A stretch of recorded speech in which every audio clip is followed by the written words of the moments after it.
दोस्तों, दुनिया की राजनीति और व्यापार में कभी कभी ऐसा तूफान उठता है जो बाहर से दिखता कम है, लेकिन उसकी गूंज व्हाइट हाउस से लेकर बीजिंग और ब्रसेल्स तक सुनाई देती है।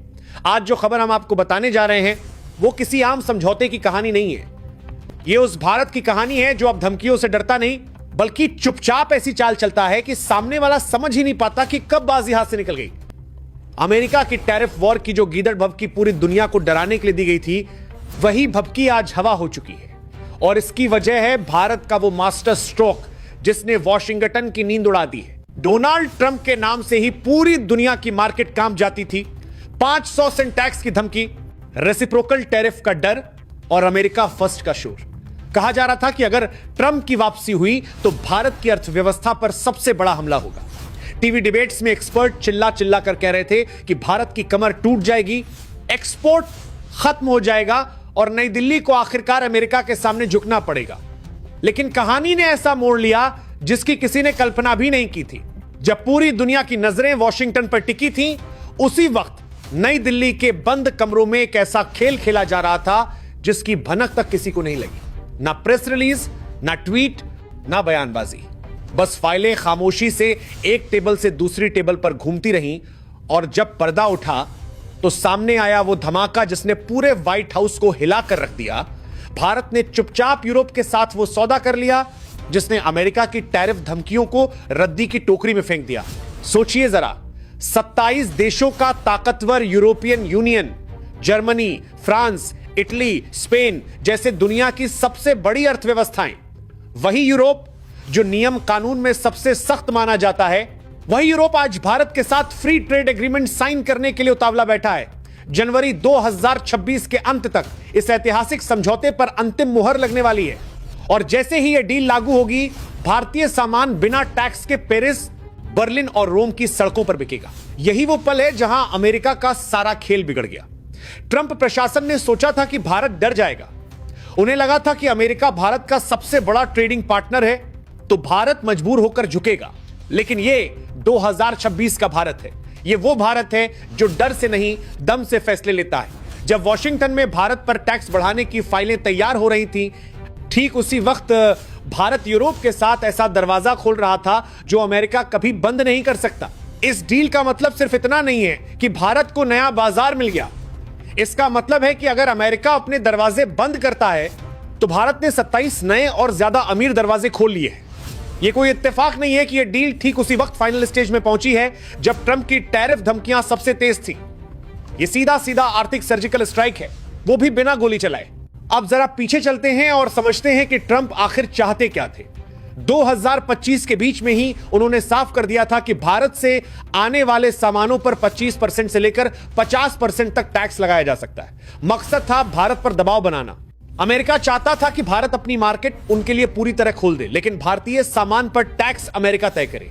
यानी फायदा सिर्फ अमेरिका का, नुकसान भारत का। ट्रंप को लगा कि भारत के पास कोई विकल्प नहीं है, लेकिन यही सबसे बड़ी भूल थी। मोदी सरकार ने बयानबाजी नहीं की बल्कि रणनीति बदली। इसे कहते हैं डी रिस्किंग। अगर एक ग्राहक ज्यादा नखरे दिखाए तो उससे भी बड़ा और भरोसेमंद ग्राहक ढूंढ लो। भारत ने ठीक यही किया। अमेरिका के बजाय यूरोप पर फोकस बढ़ाया गया। महीनों तक बातचीत चली, नियमों की बारीकियां तय की गईं और जब सब कुछ तय हो गया तब जाकर दुनिया को खबर लगी। जैसे ही वॉशिंगटन को पता चला कि भारत और यूरोपियन यूनियन की बातचीत साइनिंग टेबल तक पहुंच चुकी है, वहां हड़कंप मच गया। वजह साफ थी, अगर भारतीय सामान यूरोप में बिना टैक्स के बिकेगा तो अमेरिकी कंपनियों का माल कौन खरीदेगा। यूरोप के बाजार में अमेरिका सीधा भारत से मुकाबला करेगा, वो भी बिना किसी टैरिफ सुरक्षा के। ट्रंप का टैरिफ ट्रैप उल्टा उन्हीं पर भारी पड़ गया। अब अमेरिका की हालत उस सांप जैसी हो गई है जो ना तो निगल पा रहा है और ना उगल पा रहा है। एक तरफ भारत को दबाने की कोशिश, दूसरी तरफ भारत का नया आर्थिक साम्राज्य। यही वजह है कि आज व्हाइट हाउस में माथापच्ची चल रही है और नई दिल्ली में एक्सपोर्टर्स के चेहरे खिल उठे हैं। लेकिन कहानी यहीं खत्म नहीं होती। यह सिर्फ यूरोप की बात नहीं है, यह भारत की एक पूरी सीरीज है, एक सुनियोजित रणनीति। हाल ही में भारत ने न्यूजीलैंड के साथ ऐसा समझौता किया जिसमें भारत के 100% एक्सपोर्ट्स पर जीरो ड्यूटी तय हुई। यानी भारत से भेजा गया हर सामान बिना टैक्स के बिकेगा। इससे पहले ओमान के साथ भी यही मॉडल अपनाया गया। यह छोटी छोटी जीत नहीं है बल्कि एक बड़ी तस्वीर के हिस्से हैं। भारत ने अरब जगत में ओमान और यूएई के जरिए अपनी पकड़ मजबूत की ऑस्ट्रेलिया और न्यूजीलैंड के जरिए पैसिफिक रीजन में अपनी मौजूदगी दर्ज कराई और अब यूरोपियन यूनियन के साथ डील करके पश्चिम की सबसे बड़ी मार्केट पर निशाना साध दिया।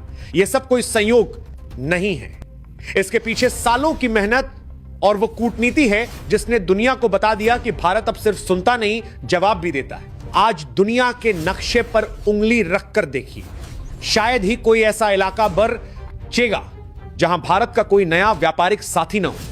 और इसी वजह से अमेरिका आज कोने में खड़ा होकर दांत पीस रहा है। लेकिन अमेरिका अकेला नहीं है जिसकी परेशानी बढ़ी है। इस पूरी कहानी में एक और देश है जिसके पसीने छूट गए हैं और वो है चीन। यूरोप अब तक सस्ते माल के लिए चीन पर निर्भर था। टी शर्ट से लेकर भारी मशीनों तक सब कुछ चीन से आता था। लेकिन कोरोना और बढ़ती जियोपॉलिटिकल टेंशन ने यूरोप की आंखें खोल दी। उन्हें समझ आ गया कि एक ही देश पर निर्भर रहना खतरे से खाली नहीं है। इसीलिए उन्होंने अपनाया चाइना +1 का फॉर्मूला और उस 1 के लिए सबसे मजबूत दावेदार बना भारत। यूरोप को अब ऐसा देश चाहिए था जो भरोसेमंद हो, लोकतांत्रिक हो और जिसकी सप्लाई चेन मजबूत हो। भारत इन तीनों कसौटियों पर खरा उतरता है। यही वजह है कि जर्मनी और फ्रांस जैसे देश खुलकर भारत के साथ खड़े नजर आ रहे हैं और जैसे ही यह डील लागू होगी, वो विदेशी कंपनियां जो अब तक चीन में फैक्ट्रियां लगाए बैठी थीं, भारत की तरफ रुख करेंगी। इसका मतलब साफ है, चीन की फैक्ट्री ऑफ द वर्ल्ड वाली छवि अब खतरे में है। भारत ने एक